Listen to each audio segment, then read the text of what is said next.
Captain America, Brave New World. This is the story of what happens after Tiamat arrives in Eternals. We had the Eternals, and this is the second new film of the new MCU in 2025's new project after disappointing features such as Eternals, which wasn't great. They've had disappointments from She-Hulk series, Ant-Man and Quantumania, Ant-Man and Wasp Quantumania, which was bringing Kang the Conqueror. That didn't work out well after Jonathan Majors' trial. They've had flops after change negotiations, cancelling projects. And recently we have now learned that, as you guys will know, Robert Downey Jr. is starring as Doctor Doom in the new MCU Avengers crossover, Secret Wars and Doomsday. He's the new big bad. This is the sequence they're getting into. We're going back into the multiverse.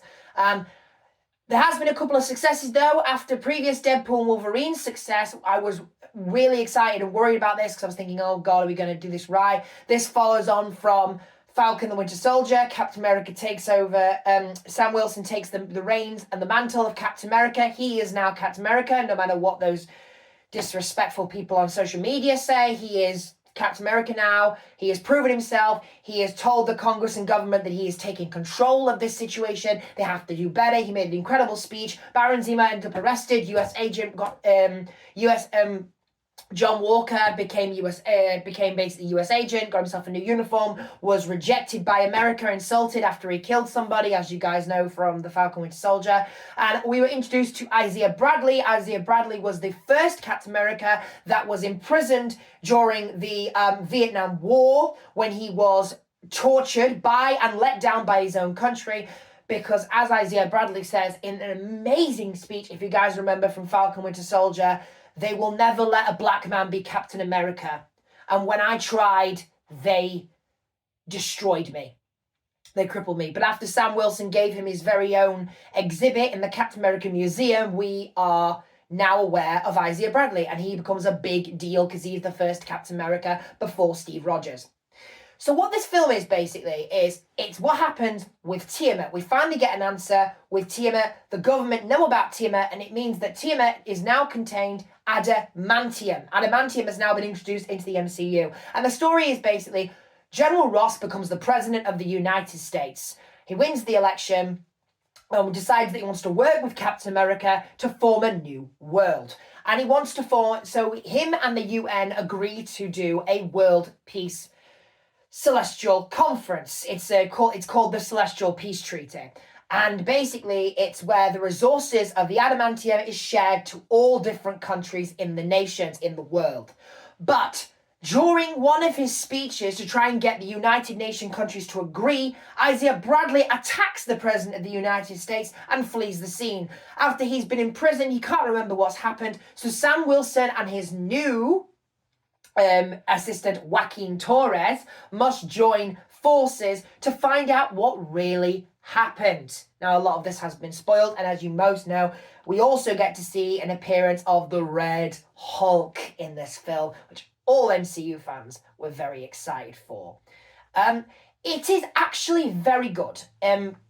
It's not awful, it's not terrible, it's not a flop, it's not brilliant, but it is a successful good movie, and it has got very good reviews from people that have watched it.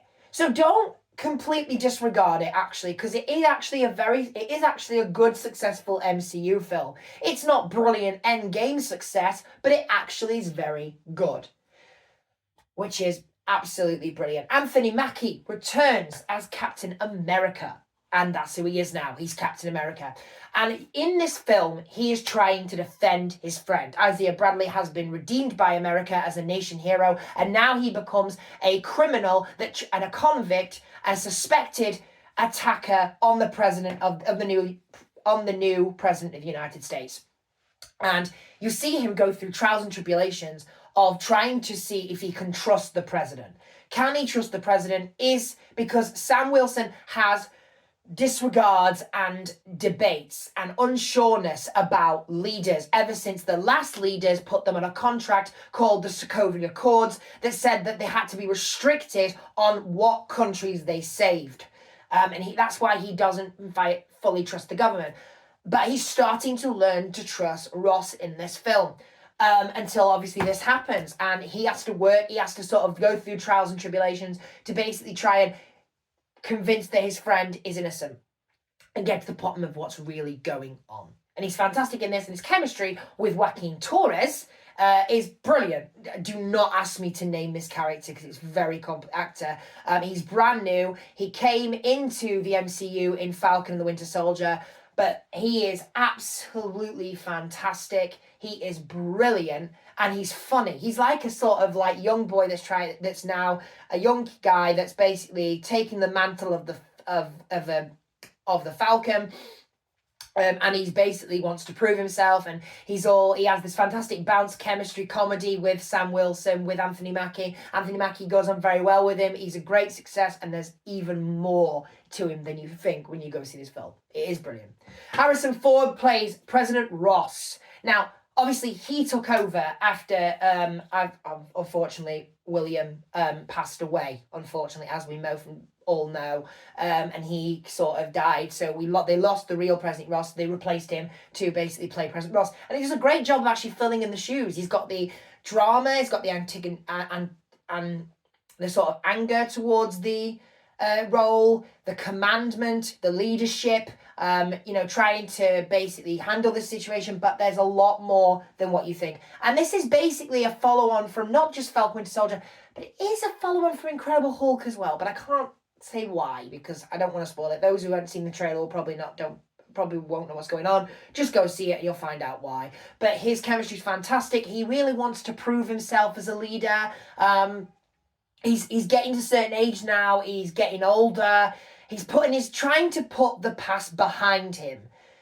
He's trying to forget the mistakes he made and move on and help America, help the country. That's all he's trying to do, is help the country in this new world situation. And he's trying to basically prove that, the superheroes can be decent again. He's not against the Avengers completely, but he does sort of up and down within this film. You'll see what I mean when you watch the film.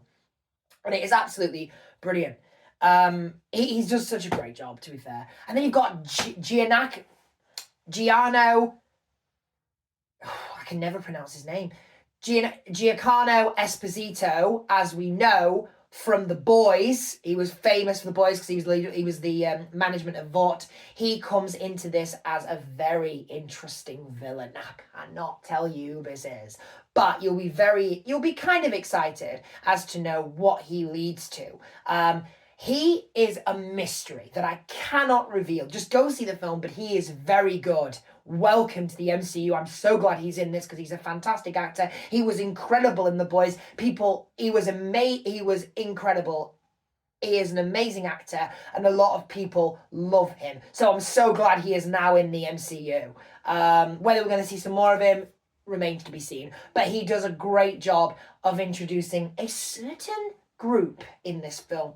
Again, it's a complete hush-hush. I can't reveal it. It's completely hush-hush, so I can't reveal who he plays. And then you've got another character, an actor, who is in this film. But I cannot reveal that either, because it's in the trailer. If it is in the trailer, people sort of figure it out. But, you'll sort of see where it's going. There is a lot of mystery to this film that's brilliant. It's got the sort of Falcon, Captain America, Winter Soldier sort of twists to it.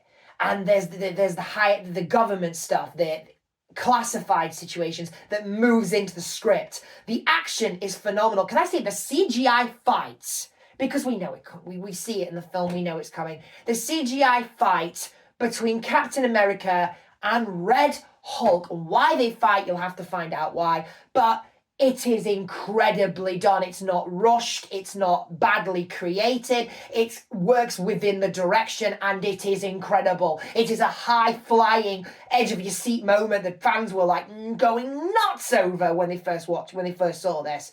It is brilliant, and Harrison Ford does a great job as Red Hulk, which we've all been waiting for the Red Hulk to finally appear. And the fight with Captain America is brilliant. It's so good. There's comedy elements to this as well. The script is amazing. and cliffhangers that will leave you like amazing. And the flight sequences of Captain America, and when he flies with the shield, because obviously he's also got the wings because he originally was Falcon, but he merges that into his Captain America. Most people weren't sure if that works, but actually it really does. The problem I had with it is there are certain introductions to certain moments in the script where they introduced certain characters from the comics that I thought, what was the point of introducing them if you weren't going to follow through? There were a lot of ideas that didn't follow through. You can also see a lot of the re-edits in this film as well, plainly, because this film was re-edited again and went through reshoots, and you can see that clearly in the film as well. And the portrayal of the villain in words was messy. Even though he is a fantastic actor and he does such a good job presenting the character, the portrayal and the created sort of presentation of the villain in this was not greatly received by me or other MCU fans as well. They just failed to miss what we were looking for. That's it, really.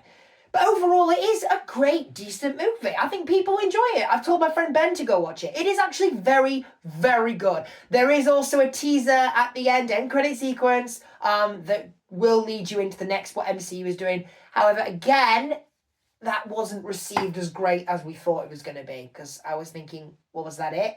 So it is good. It is decent. It's a great movie. It's not brilliant, but it is decent. I wouldn't say it's good, and I wouldn't say it's brilliant, but I wouldn't say it's poor either. So for those reasons, I've got to give Captain America: Brave New World 4 stars.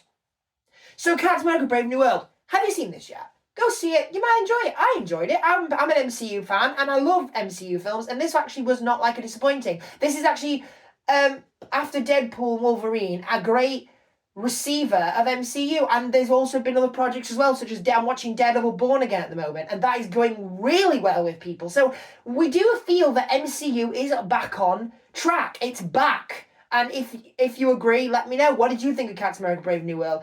Did you enjoy it? If you did, let me know in the comment section. Thanks for watching, guys. Have a great weekend coming up, and I will see you in the next...